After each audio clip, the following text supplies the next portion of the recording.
Hello everyone, let me show you step by step on how to factorize this polynomial completely. We have the function x to the power of 3 minus 4x squared minus x plus 4.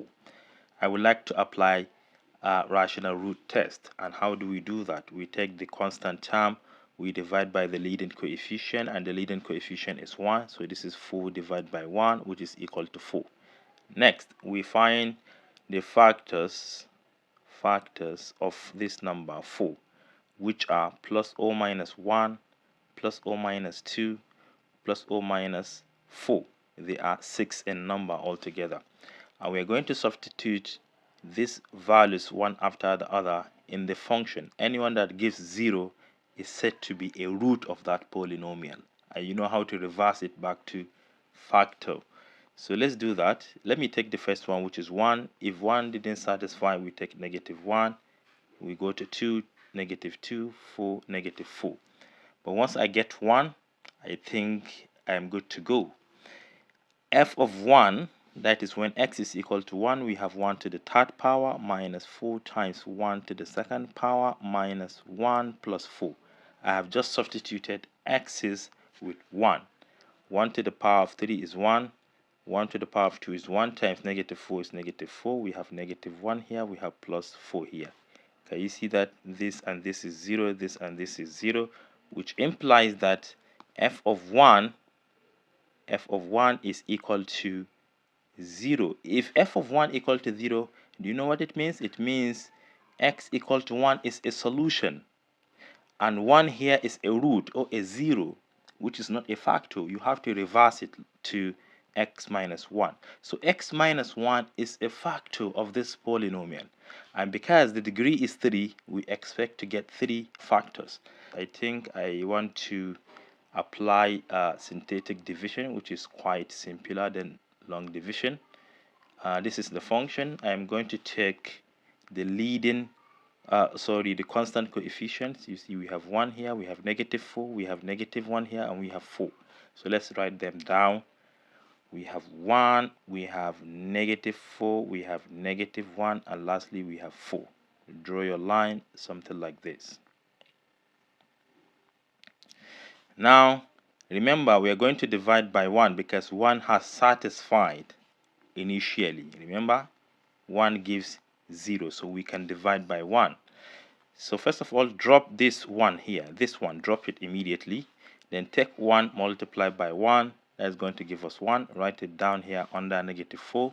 Add the two numbers together. That will give us negative 3. Take 1 and multiply by negative 3 again. This is going to give us negative 3. Add this together, you get negative 4. Then 1 again multiplied by negative 4. That will give us negative 4. Write it down here. Add this together.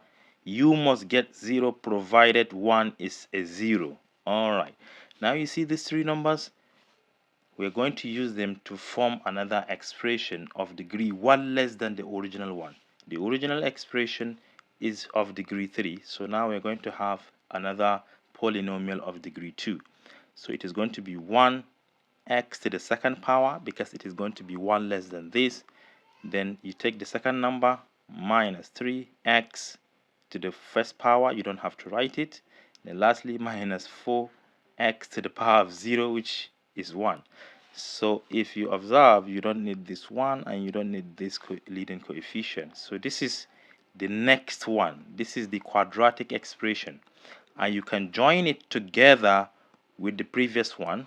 Remember, we had x minus 1 as a factor, so you can bring it down here. X minus 1 multiplied by this together will give us that f of x, the original f of x, which is the polynomial we started with, which is this one.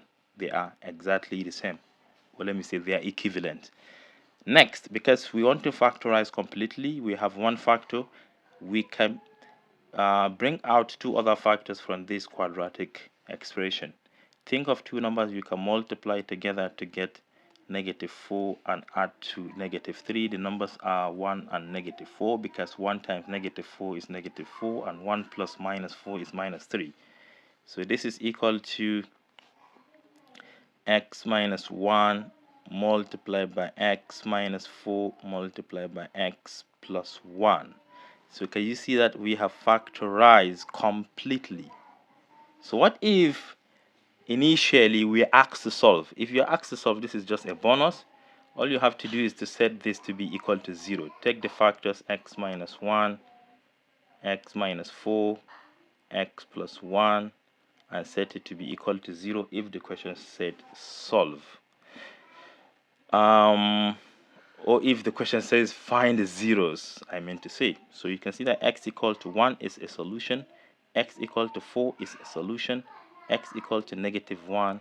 So these are the three solutions to that polynomial. These are said to be the zeros or the roots of that polynomial.